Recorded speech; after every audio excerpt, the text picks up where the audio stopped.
चालू है।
देखो एक होता है, थोड़ा सा और बताना है, कॉस्ट फंक्शन।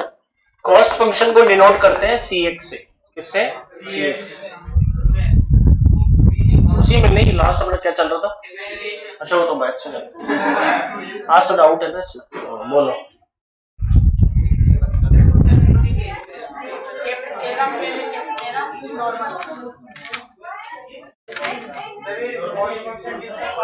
डिफरेंशिएशन।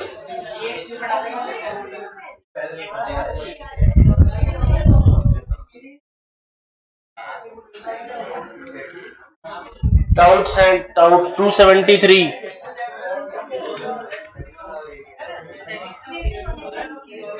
स्टैटिस्टिक्स की डेफिनेशन दो तरीके से दी जाती है, सिंगुलर सेंस और प्लूरल सेंस। प्लूरल सेंस में क्वांटिटेटिव और क्वालिटेटिव डेटा के बारे में बताया जाता है, और सिंगुलर सेंस में कलेक्शन, क्लासिफिकेशन, प्रेजेंटेशन, एनालिसिस के बारे में बताया जाता है।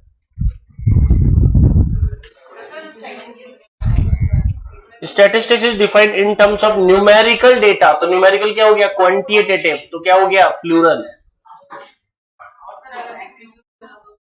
एट्रीब्यूट तो उसमें आता है क्वालिटेटिव। हाँ, क्वांटिटेटिव और qualitative plural.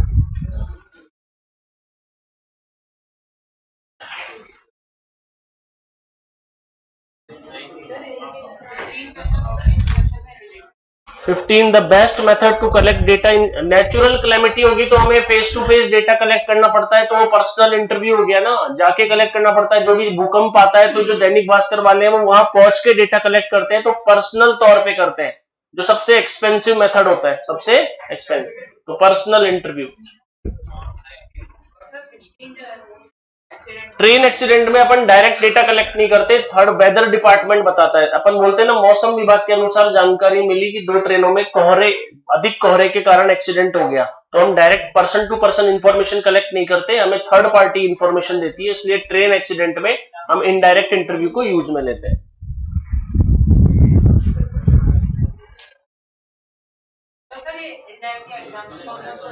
Bus train accident, बस एक्सीडेंट, तो अर्थक्वेक में पर्सनल इंटरव्यू, पर्सनल। ऐसे एक्सेप्शन तो 1000 चीजें हैं, बोलने के लिए तो 1000 चीजें हैं, पर अपन करते हैं इसी डेटा जो मोर एप्रोप्रिएट मेथड होता है वो पर्सनल इंटरव्यू ही होता है। ऐसे तो बोलेंगे मर गए, वो अलग बात हो गई, इतना नहीं सोचते इसमें थ्योरी में। सेकेंडरी डेटा के सोर्सेज जो होते हैं वो इंटरनेशनल और गवर्नमेंट सोर्सेज होते हैं, प्राइवेट नहीं होते। इंटरनेशनल एंड प्राइमरी नहीं होते, तो option number A international and government sources, जैसे RBI, जैसे WHO। यस, जो डेटा बाद में कलेक्ट किया जाता है ना, जैसे एक बार RBI से डेटा लेंगे तो RBI के लिए पहले कलेक्ट हो गया, पर अपन तो RBI की रिपोर्ट के हिसाब से ये हुआ, तो अपन ने तो यूज में लिया ना उस डेटा को, तो वो सेकेंडरी डेटा कहलाता है।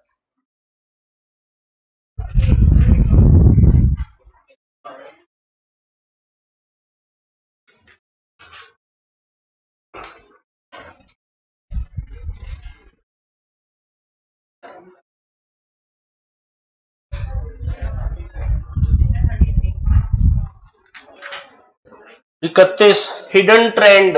जैसे हिडन ट्रेंड होते हैं ना, जैसे ये देखो, 0 से 10, 10 से 20, 20 से 30, और ये आपका, तो किसमें एकदम से चेंज आया, कौन से ऐसे ही है, ये मान लो 2001 से 2002, 2001 से 2010, 2001 से 2010, 2010 से 2020, 2020 से 2030, तो ये था मान लो 25, और उसके बाद ये हो गया 5, तो ज्यादा चेंज क्या आया 20, ये क्या था मान लो 30, ये क्या था मान लो 20, तो चेंज कितना आया 10। तो हिडन ट्रेंड इसको बोलते हैं, कम मैक्सिमम हो गई, कम मिनिमम हो गई, किन दो इंटरवल्स के बीच में ज्यादा बढ़ गई, ज्यादा घट गई, तो हिडन ट्रेंड्स किससे निकल के बाहर आते हैं, डायग्रामेटिक से। किससे? तो 31 में बोला hidden trend if any in the data can be noticed in diagrammatic presentation. 33 को याद रखना है, जो स्टैट्स में लॉगरिथमिक चार्ट होते हैं उसे रेशियो चार्ट कहते हैं। क्या कहते हैं? Ratio chart. इसका कोई सॉल्यूशन नहीं है। स्टैट्स में अगर लॉग यूज में लेते हैं ना, स्टैट्स में लॉग, तो उसको जो लॉग की वैल्यू है वो रेशियो चार्ट में लिखी होती है, तो याद रखना है। मल्टीपल लाइन चार्ट में जैसे अपने पास ये राइस प्रोडक्शन हो गया, ये व्हीट प्रोडक्शन हो गया, राइस प्रोडक्शन और व्हीट प्रोडक्शन, तो दोनों का यूनिट सेम होना चाहिए, क्विंटल क्विंटल। ऐसा नहीं होगा ये हेक्टेयर में हो जाए, कितनी कितनी कितनी बीघा में हुआ, तो वो अगर दिखाना है तो मल्टीपल एक्सिस चार्ट बनता है। क्या बनता है? और अगर दोनों की यूनिट सेम है तो क्या बनता है? Multiple line diagram.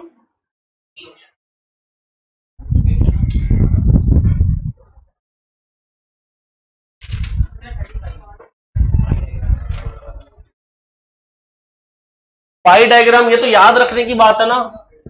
पाई डायग्राम में क्या होता है, ये सेक्टर कंपोनेंट्स कहलाते हैं। जैसे ये फूड का, ये रेंट का, ये 40%, ये 10%, 100% का कितना परसेंट ले गया ये? 40%। तो comparing different components and their relation to the total, compare कराता है डिफरेंट कंपोनेंट्स को और किससे रिलेशन बताता है? टोटल से। तो हाँ, एक तो ये हो गया। नी प्रेजेंटिंग कुछ होता नहीं है तो ये आएगा नहीं। Representing quantitative data in a circle, तो quantitative data in a circle को ये करता है, तो इसका आंसर बी और सी नहीं आएगा, ए और सी आएगा। क्या आएगा? तो जो लास्ट डी ऑप्शन है उसमें बी को ए करो।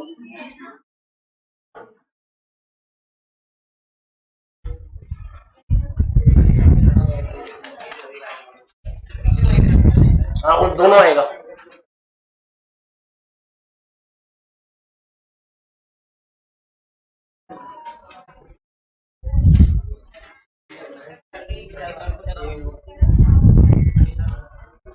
म्यूचुअली एक्सक्लूसिव, म्यूचुअली एक्सक्लूसिव होती है 10 से 20, 20 से 30, 30 से 40, 40 से 50।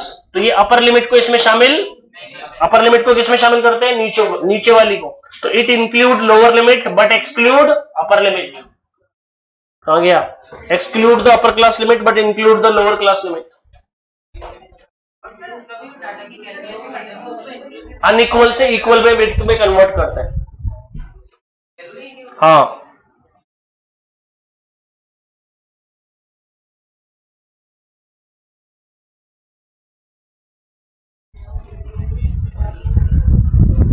वन आउट ऑफ 1000 पर्सन, 51 में ऐसे टेबल बननी चाहिए। ऐसे क्या क्या टेबल बननी चाहिए कि 1000 पर्सन में से 25% इंडस्ट्रियल वर्कर थे। 1000 पर्सन में से 25% होता है 250, रेस्ट एग्रीकल्चरल ये वाले वर्कर थे 750। कितने थे? ठीक है। इंडस्ट्रियल और agricultural. 300% enjoyed World Cup matches on TV. इधर देखो, अब टीवी देखा, टीवी नहीं देखा, ऐसे बनाना पड़ेगा। टीवी देखा, टीवी नहीं देखा। टीवी देखने वाले थे 300। कितने थे? चलो, उसमें दोनों शामिल है, दोनों शामिल है। 30% of the people who had not watch world cup match were industrial worker. देखो, कितनों ने टीवी देखा, तो कितनों ने नहीं देखा? 700 का 30% कितना होता है? 210। वो इंडस्ट्रियल वर्कर थे। कौन थे वो? अब मुझे बताओ, 250 में से 210 ने नहीं देखा, तो कितनों ने देखा? तो टोटल देखने वाले कितने थे? तो अगर 40 ये है तो ये कितना होगा? 750 में से 260 गया तो ये 490। अरे समझे क्या? अब क्वेश्चन की लैंग्वेज टेबल पूरी हो गई। What what is the number of agri workers who enjoyed World Cup matches on TV, जिन्होंने देखा, क्या आंसर आ गया 260।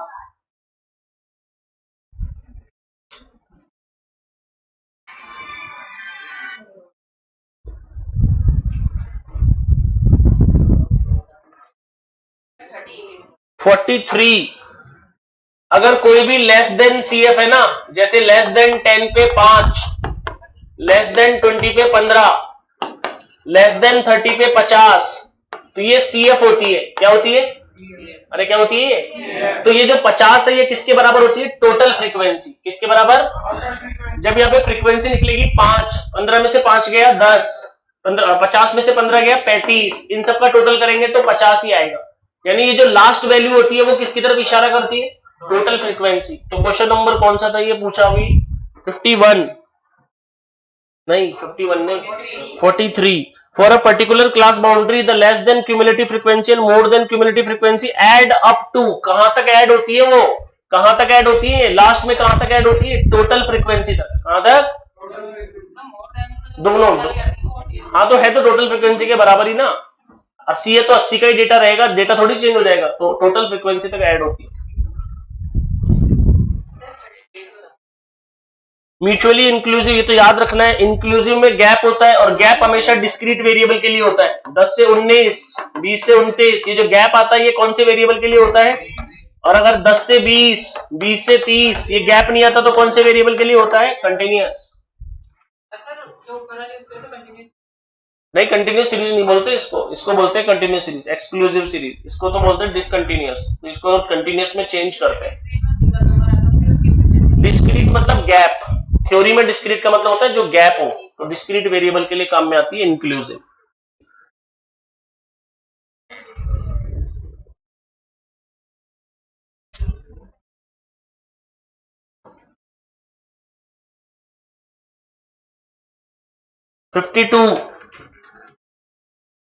A sample study of the people in area revealed that total number of women were 40%.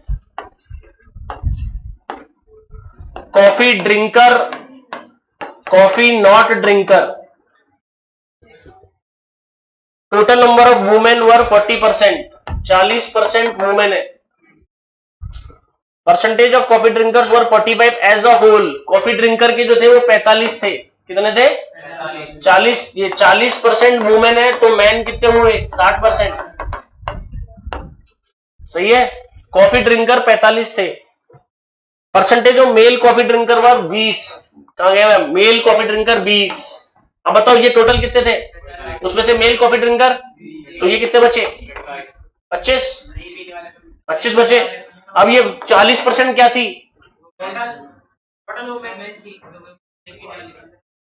तो वो पीने वाली कितनी है?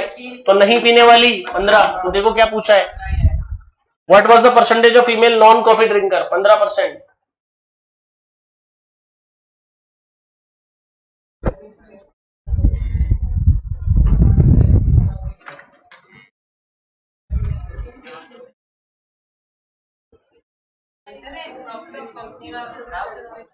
ग्राफ नहीं बनता, बस बोलते हैं कि एक जनरली बढ़ते हुए होता है, फिर स्टैचुरी हो जाता है, फिर घटते हुए होता है। जैसे वो कपड़े, जैसे एमवे कंपनी में डिस्ट्रीब्यूशन ऑफ प्रॉफिट कैसे होता है? अगर मेंबर बढ़ते गए तो प्रॉफिट बढ़ता है।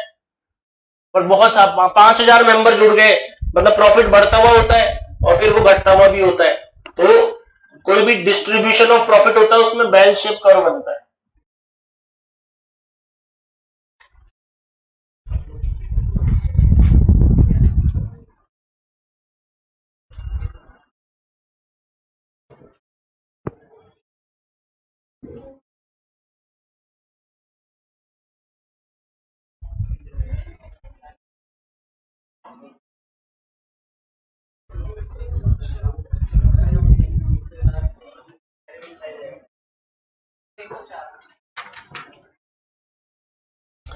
डिस्ट्रीब्यूशन ऑफ प्रॉफिट, प्रॉफिट कैसा वेरिएबल है? कंटिन्यूअस. प्रॉफिट कंटिन्यूअस वेरिएबल है ना, पॉइंटों में होता है, डिस्क्रीट वेरिएबल नहीं होता. डिस्क्रीट वेरिएबल होता है ना, number of accident, number of phone calls, number of shares, ये डिस्क्रीट वेरिएबल होते हैं. पर जब profit sale, age, height, weight, ये सब कौन से होते हैं? Continuous variable.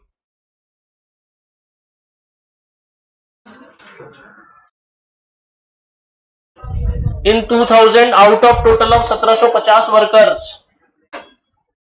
इसमें तो अंडरलाइन करो, देखो second line, number of women 200, underline करना। नंबर ऑफ वुमेन बोलो 175 did not belong to trade union, तो बिलोंग कितनी करेगी 25, लिख लो 2000 में 25, 2000 में 25। समझ में आ गया यहां तक? अब देखो मैं जो बोलूंगा last second line, second last line 2004, इन 2004 300 वुमेन कितनी 8 डिड नॉट बिलोंग, तो बिलोंग कितनी करेगी 292। अरे बोलो ना, तो ऊपर कितना आया था 25 और नीचे कितना आया 292, तो आ गया ना 25 रेशियो 292, डी आ गया। मार्क्स और एनुअल इनकम, बस ऐसा बोलते नहीं है, प्रॉफिट को कंटिन्यूअस वेरिएबल मानते हैं। प्रॉफिट जैसे 4.5%, 3.5%, 2.5%, 1500.5%, इसलिए कंटिन्यूअस वेरिएबल।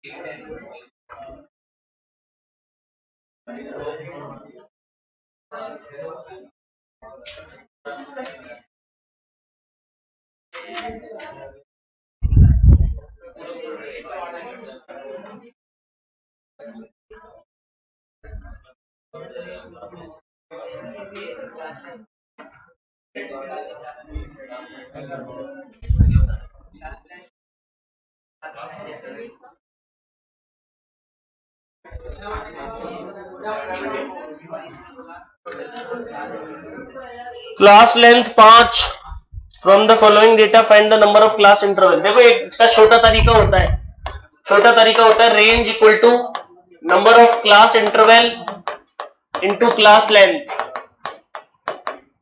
ये फॉर्मूला होता है। तो रेंज क्या है, हाईएस्ट माइनस लोवेस्ट। हाईएस्ट बताओ इनमें से कौन है 80, lowest 41, 80 minus 41। Number of class interval पूछा है, क्लास लेंथ 5, 39 अपॉन 5, 39 अपॉन 5 करो 7.8, मतलब लगभग लगभग कितने इंटरवल हो गए, चेक करो।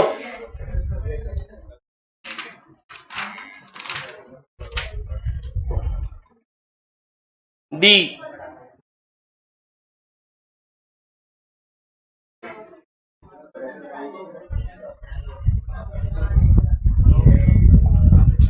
Range equal to number of class interval into class length.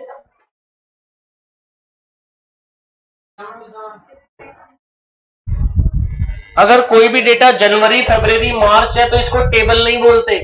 जनवरी फरवरी मार्च से क्या मतलब है, टेबल थोड़ी है ये। जनवरी का डेटा फरवरी का data single data. Single data कौन सी सीरीज होता है, इंडिविजुअल।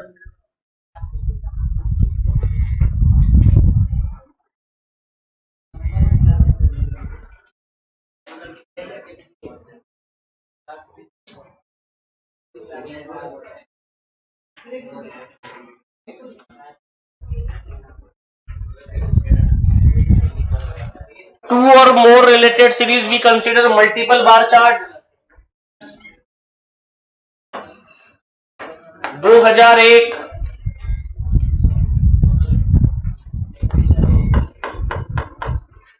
ठीक है, और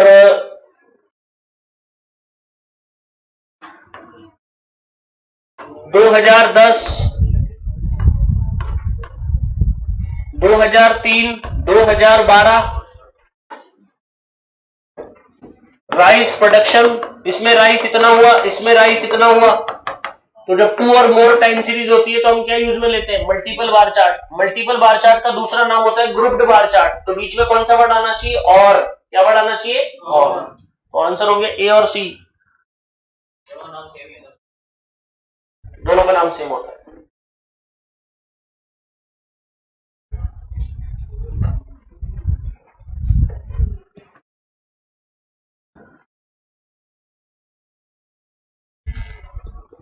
less than type and more then type 80 number कौन पूछ रहा है? जैन क्या क्वेश्चन पूछ रहा है? लेस देन टाइप और मोर देन टाइप जहां मीट करते हैं वो पॉइंट क्या कहलाती है? मीडियन। 81 में डायमेंशन मैंने लिखा दी थी, bar diagram 1 dimensional, cube diagram 3 dimensional और पाई डायग्राम 2 डायमेंशनल। 132 स्टेट्स के अंदर एक कर्व होता है जो स्टेट्स के डेटा के लिए बनता है। कौन सा क्वेश्चन है? हाँ होता नहीं कुछ, अपने डिटेल में नहीं, अप्लाइड स्टैट्स में अपने नहीं है सिलेबस नहीं, डेटा से बनता है, कुर्टोसिस में बनता है। कुर्टोसिस हमारे टॉपिक नहीं है, सेंट्रल मूवमेंट कुर्टोसिस।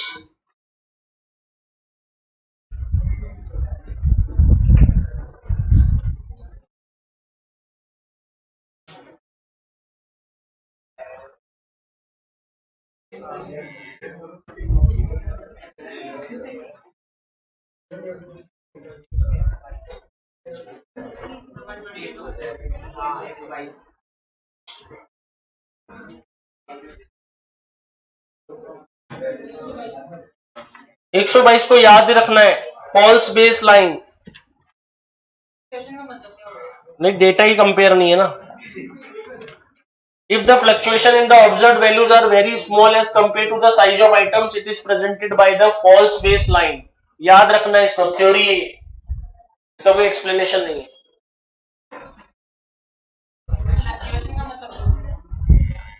क्वेश्चन कुछ नहीं कह रहा। If the fluctuation in the observed value are very small, जैसे 5, 8, 9, 2, 6, इसमें कोई फ्लक्चुएशन है एक्स बार से, एक्स बार आया 6, तो फ्लक्चुएशन अगर बहुत कम है तो उसको किसी लाइन पे बनाया जाता है, ऐसे लाइंस पे, तो उसे फॉल्स बेस लाइन कहते हैं।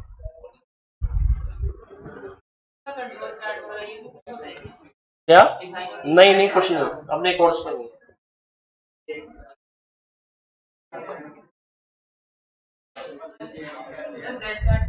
नहीं, वो जेड चार्ट वही होता है जो जेड टेबल में होता है। सैंपलिंग चैप्टर था पहले, सैंपलिंग चैप्टर हट गया।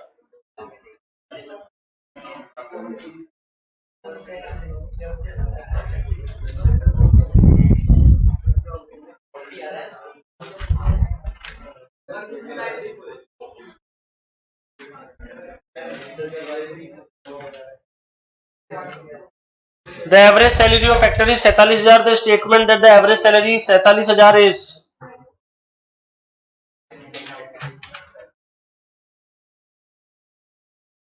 स्टैटिस्टिक्स दो तरीके की होती है, डिस्क्रिप्टिव और एक इन्फरेंशियल।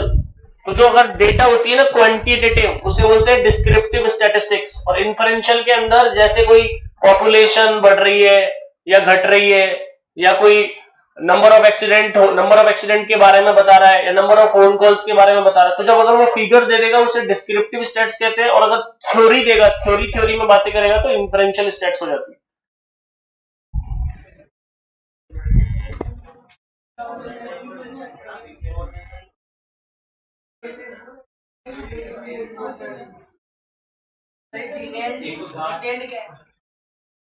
डिटेल्ड कुछ नहीं होती, केवल दो तरीके की स्टैट्स होती है, डिस्क्रिप्टिव और inferential.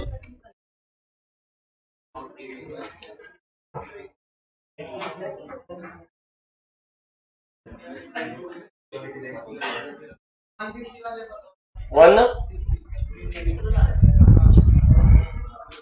Statistics can not deal with qualitative को क्वांटिटेटिव में कन्वर्ट किया जाता है। अपन ऐसे बोलते हैं कि ऑनेस्ट पीपल रमेश है, महेश है, सुरेश है, ऐसे नहीं बोलते, उनकी काउंट करते हैं और बोल देते हैं ऑनेस्ट लोग 25 है।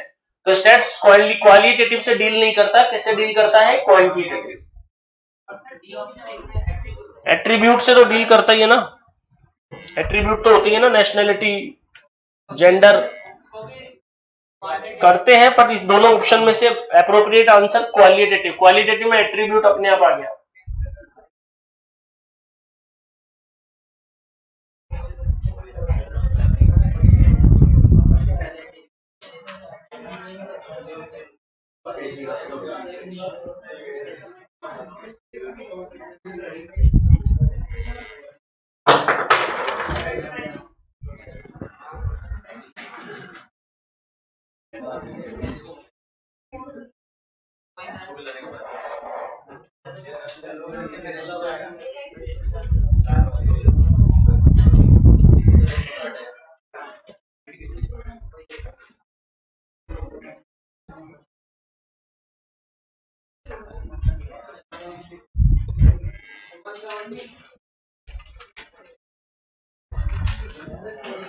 Histogram we can not compute the approximate value of.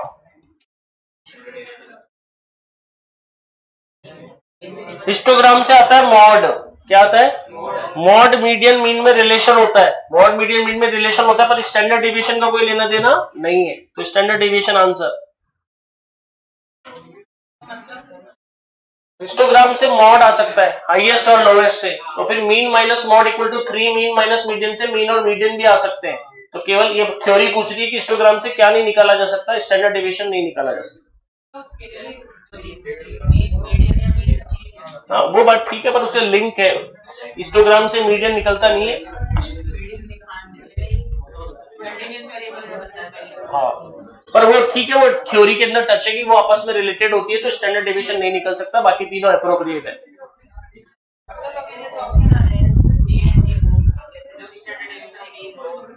नहीं नहीं ऐसे नहीं, केवल स्टैंडर्ड डिवीजन नहीं निकल सकता, बाकी निकल सकता है। ऐसा ऑप्शन बनाएगा नहीं। मीन से कोई कर, mean can not be determine graphically. 184 में डेटा बहुत लंबी है, तो इसका आंसर, ये क्वेश्चन आएगा तो ऐसे ही आएगा, तो इसका answer x less than y बनाना पड़ेगा। बहुत लेंदी है तो आप इसको याद कर ले, ऐसे ही आएगा x less than y। Repeat होता है ये क्वेश्चन, इसका सॉल्यूशन नहीं करना पड़ता। सॉल्यूशन में टेबल बनेगी, कम से कम 15 मिनट में वो टेबल बनेगी। तो x less than y direct याद रखना है। 184 ग्राफिकल रिप्रेजेंटेशन डेटा। आइडियोग्राफ्स आर, आइडियोग्राफ जैसे अपन ये होते हैं ना, जैसे अपन ट्रैफिक सिग्नल देखते हैं, तो ट्रैफिक सिग्नल में राइट में जाना या फिर वो जेब्रा क्रॉसिंग, ये सब पिक्टोग्राफ्स कहलाते हैं। क्या कहलाते हैं? तो आइडियोलॉजी से रिलेटेड, जहां पर अपन को आइडिया देना पड़ता है कि अपने सिग्नल में जाना है या नहीं जाना है, तो उनको पिक्टोग्राफ्स कहते हैं। क्या कहते हैं? पिक्टोग्राफ। ट्रैफिक सिग्नल इसका एग्जाम्पल है। पिक्टोग्राम कुछ नहीं होता।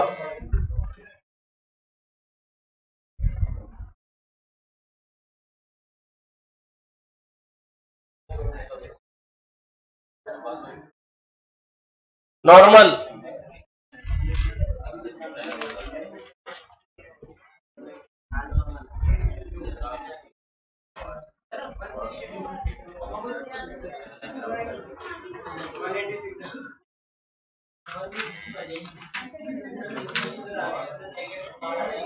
Census reports are the sources of. Secondary data होगा ना, सेंसस तो जब पहली बार कलेक्ट होती है तो प्राइमरी हो गया, बट उसने बोला census reports are used as a source of, तो सेकेंडरी होगा ना।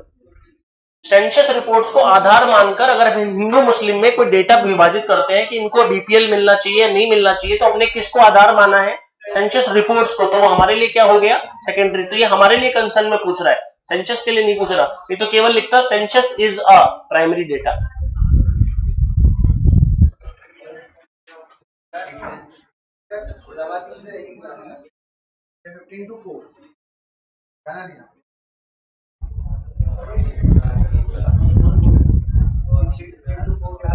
थ्री 3:15 to 4 अकाउंट्स की क्लास रहेगी, ऑनलाइन वाले सारे बच्चे सुन लेना। 3:15 to 4।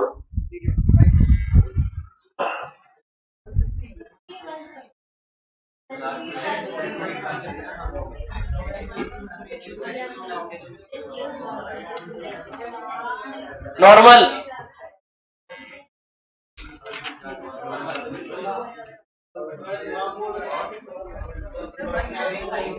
Normal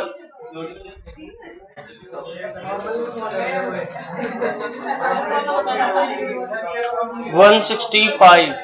The use we want to examine the relationship between two variables.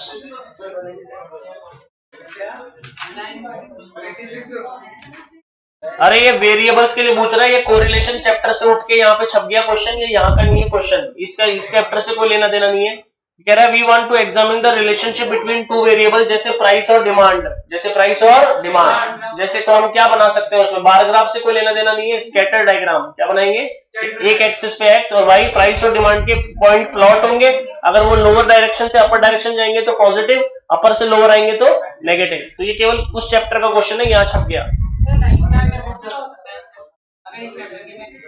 नहीं नहीं, अगर उसमें बोला है examine the relationship between two variables, तो दो वेरिएबल होते नहीं है ना लाइन चार्ट में। दो वेरिएबल क्या है? दो वेरिएबल नहीं है ना, उसके लिए नहीं कह सकते हम। Bar chart is drawn for, bar chart में गैप आता है 0 से 10, 10 से 20 नहीं आता। बार ग्राफ में गैप आता है, हर रेक्टेंगल के बीच में गैप आता है, तो जहां गैप आता है वो डिस्क्रीट वेरिएबल होता है।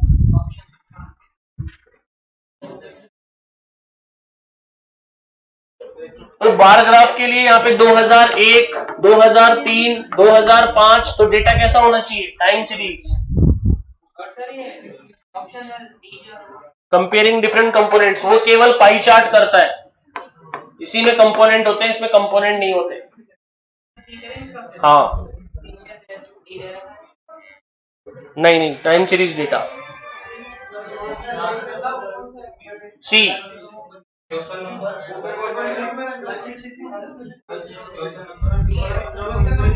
166 में सी 166 में सी बार चार्ट जो है टाइम सीरीज डेटा के लिए काम में आता है, कंपेयरिंग डिफरेंट कंपोनेंट्स नहीं करता।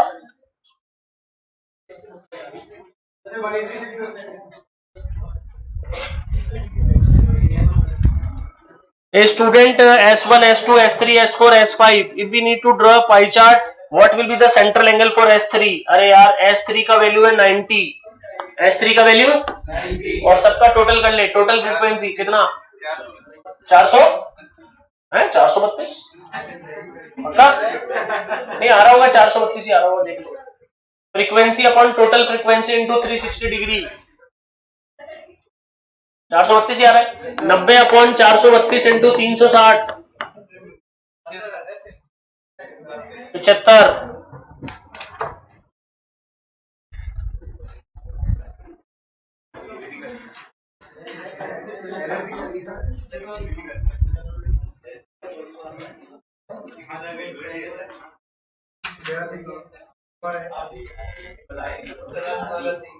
Normal distribution 15।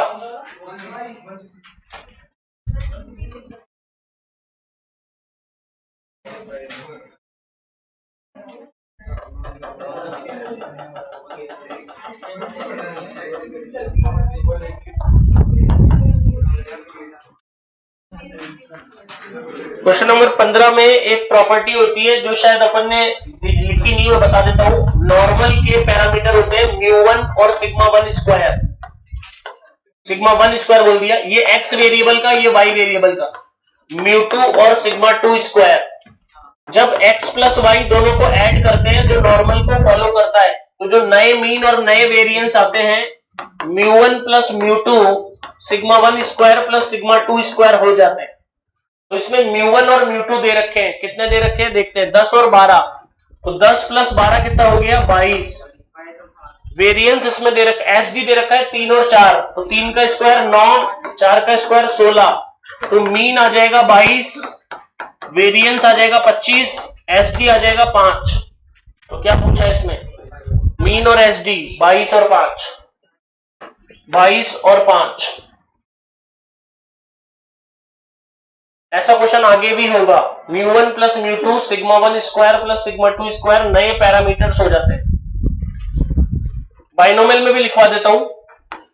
x अगर बाइनोमियल को फॉलो करता है तो n1, p, बोलो n1 यानी number of events, number of probability of success constant होती है। y बाइनोमियल को फॉलो करता है तो n2, p। तो अगर x प्लस वाई के पैरामीटर पूछे तो आंसर है n1 plus n2, p। p को नहीं चेंज करेंगे। पॉइजन में भी लिखवा देता हूं, x अगर पॉइजन है और उसका पैरामीटर है m1, y अगर पॉइजन है उसका पैरामीटर है m2, तो x प्लस वाई का जो पैरामीटर होगा वो m1 प्लस m2 होगा।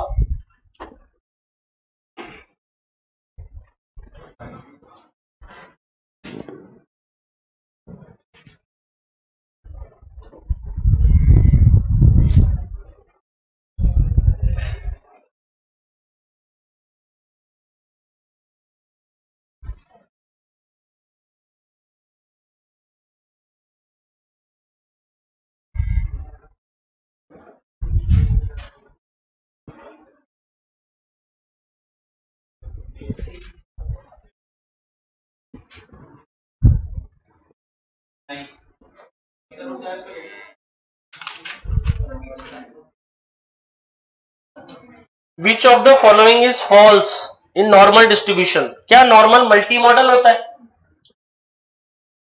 मल्टी मॉडल थोड़ी होता है नॉर्मल। मॉड क्या होता है नॉर्मल में? मीन के बराबर, यानी कि यूनी मॉडल हुआ। क्या हुआ? तो यूनी मॉडल होना चाहिए। क्या मीन मीडियन मोड बराबर होते हैं? यस। क्या सिमेट्रिक होता है? यस। क्या टोटल एरिया 1 होता है? यस। तो क्या गलत हो गया? Multi modal. सही करो, ए लगाओ।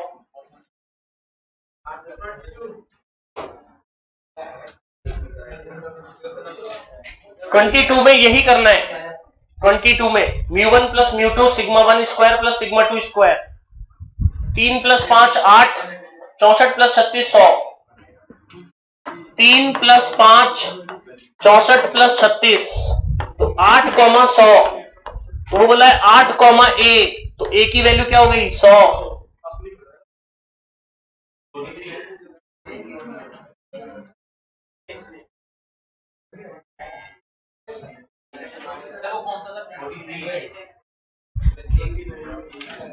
क्वेश्चन नंबर 29 था, ए आंसर आएगा।